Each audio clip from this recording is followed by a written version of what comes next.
श्री अयोध्या जी में कनक भवन एवं हनुमानगढ़ी के बीच में एक आश्रम है जिसे बड़ी जगह अथवा दशरथ महल के नाम से जाना जाता है। काफी पहले वहाँ एक संत रहा करते थे जिनका नाम था श्री राम प्रसाद जी। उस समय अयोध्या जी में इतनी भीड़ भाड़ नहीं होती थी, ज़्यादा लोग नहीं आते थे। श्री राम प्रसाद जी ही उस समय बड़ी जगह के कर्ता धर्ता थे। वहाँ बड़ी जगह में मंदिर है जिसमें पत्नियों सहित चारों भाई श्री राम, श्री लक्ष्मण, श्री भरत एवं शत्रुघ्न जी हैं एवं हनुमान जी भी की सेवा होती है। चूँकि सब के सब एकदम फक्कड़ संत थे, तो नित्य मंदिर में जो भी थोड़ा बहुत चढ़ावा आता था उसी से मंदिर एवं आश्रम का खर्च चलता करता था।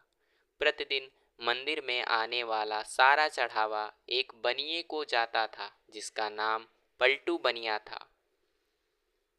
उसी धन से थोड़ा बहुत जो राशन आता उसी का भोग प्रसाद बनकर भगवान को भोग लगता था और जो भी संत आश्रम में रहते थे वे वही खाते थे। एक बार प्रभु की ऐसी लीला हुई कि मंदिर में कुछ चढ़ावा आया ही नहीं।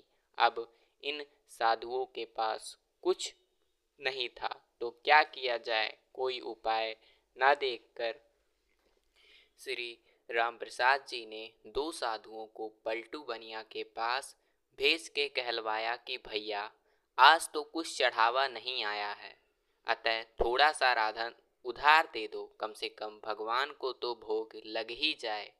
पलटू बनिया ने जब यह सुना तो उसने यह कहकर मना कर दिया कि मेरा और महंत जी का लेना देना तो नगद का है, मैं उधार में कुछ नहीं दे पाऊंगा। श्री राम प्रसाद जी को जब यह बात पता चली तो जैसी भगवान की इच्छा कहकर उन्होंने भगवान को उस दिन जल का ही भोग लगा दिया।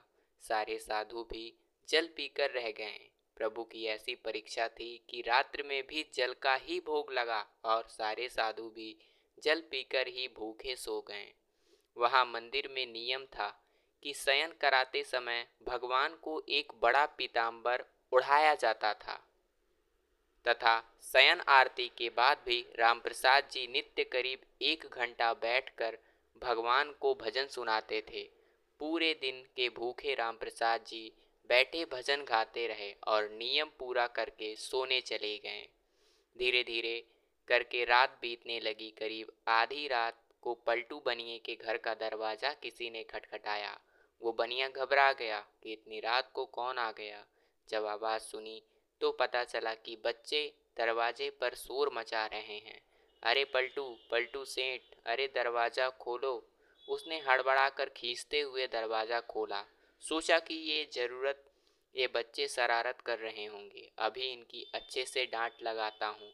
जब उसने दरवाज़ा खोला तो देखा कि 4 लड़के जिनकी अवस्था 12 से भी कम होगी एक पीताम्बर ओढ़कर खड़े हैं। वे चारों लड़के एक ही पीताम्बर ओढ़े थे जिनकी छवि इतनी मोहक, ऐसी लुभावनी थी कि ना चाहते हुए भी पलटू का सारा क्रोध प्रेम में परिवर्तित हो गया और वह आश्चर्य से पूछने लगा, बच्चों तुम्हें कौन हो और इतनी रात को क्यों शोर मचा रहे हो। बिना कुछ कहे बच्चे घर में घुस आए और बोले, हमें राम प्रसाद बाबा ने भेजा है। ये जो पीताम्बर हम ओढ़े हैं इसका कोना खोलो, इसमें 1600 रुपये हैं, निकालो और गिनो।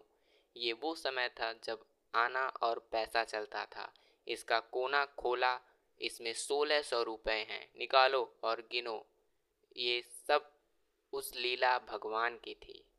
जल्दी जल्दी पलटू ने उस पीताम्बर को खोला और उसमें सचमुच चांदी के 1600 सिक्के निकले।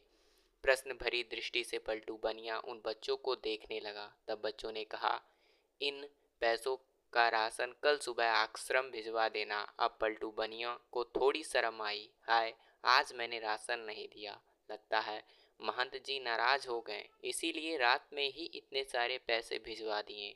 पश्चाताप, संकोच और प्रेम के साथ उसने हाथ जोड़कर कहा, बच्चों मेरी पूरी दुकान भी उठाकर मैं महंत जी को दे दूंगा तो ये भी पैसे ज़्यादा हैं। इतने मूल्य का सामान देते देते तो मुझे पता नहीं कितना समय लग जाएगा। बच्चों ने कहा, ठीक है, आप एक साथ मत दीजिए, थोड़ा थोड़ा करके नित्य ही सुबह सुबह आश्रम भिजवा दिया कीजिएगा। आज के बाद कभी भी राशन के लिए मना मत कीजिएगा। पलटू बनिया तो मारे शर्म के जमीन में गड़ गया। वो फिर हाथ जोड़कर बोला, जैसी महंत जी की आज्ञा। इतना कह सुन के वे बच्चे चले गए, लेकिन जाते जाते पलटू बनिए का मन भी ले गए। इधर सवेरे सवेरे मंगला आरती के लिए जब पुजारी जी ने मंदिर के पट खोले तो देखा भगवान का पीताम्बर गायब है। उन्होंने ये बात राम प्रसाद जी को बताई और सबको लगा कि कोई रात में पीताम्बर चुरा कर ले गया। जब थोड़ा दिन चढ़ा तो गाड़ी में ढेर सारा सामान लदवा के कृतज्ञता के साथ हाथ जोड़े हुए पलटू बनिया आया और सीधा रामप्रसाद जी के चरणों में गिरकर क्षमा मांगने लगा। रामप्रसाद जी को तो कुछ पता ही नहीं था। वे पूछे, क्या हुआ? अरे किस बात की माफ़ी मांग रहे हो? पर पलटू बनिया उठे ही ना और कहे, महाराज, रातों में पैसे भिजवाने की क्या आवश्यकता थी?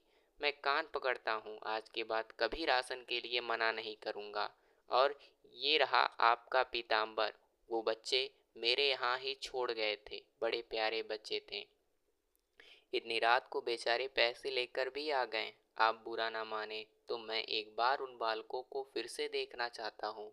जब रामप्रसाद जी ने वो पीताम्बर देखा तो पता चला ये तो हमारे मंदिर का ही है, जो गायब हो गया था।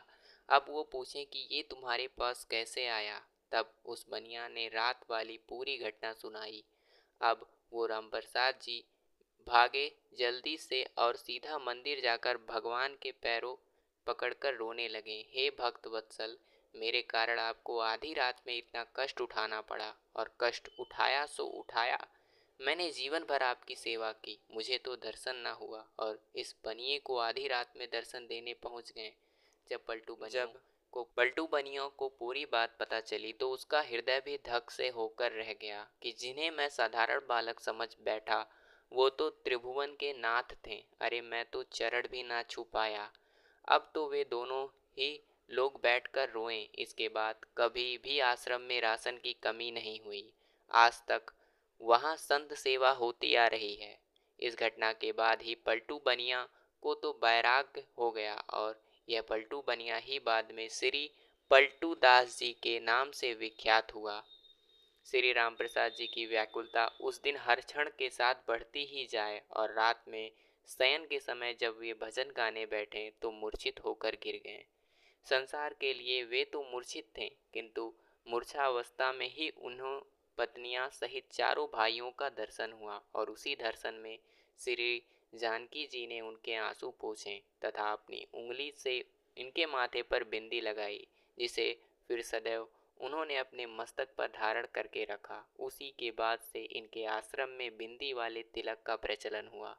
वास्तव में प्रभु चाहे तो ये अभाव, ये कष्ट भक्तों के जीवन में कभी ना आए, परंतु प्रभु जानबूझकर इन्हें भेजते हैं ताकि इन लीलाओं के माध्यम से जो अविश्वास जीव हैं वे सतर्क हो जाएं, उनके हृदय में विश्वास उत्पन्न हो सके। जैसे प्रभु ने आकर उन्हें कष्ट का निवारण किया, ऐसे ही हमारे भी कष्टों का निवारण कर सकते हैं। तो दोस्तों, कैसी लगी हमारी कहानी कमेंट बॉक्स में अपनी राय ज़रूर दीजिएगा। कहानी अच्छी लगी तो वीडियो को लाइक करके चैनल को सब्सक्राइब करना मत भूलिएगा। फिर मिलते हैं नए वीडियो में, तब तक के लिए धन्यवाद।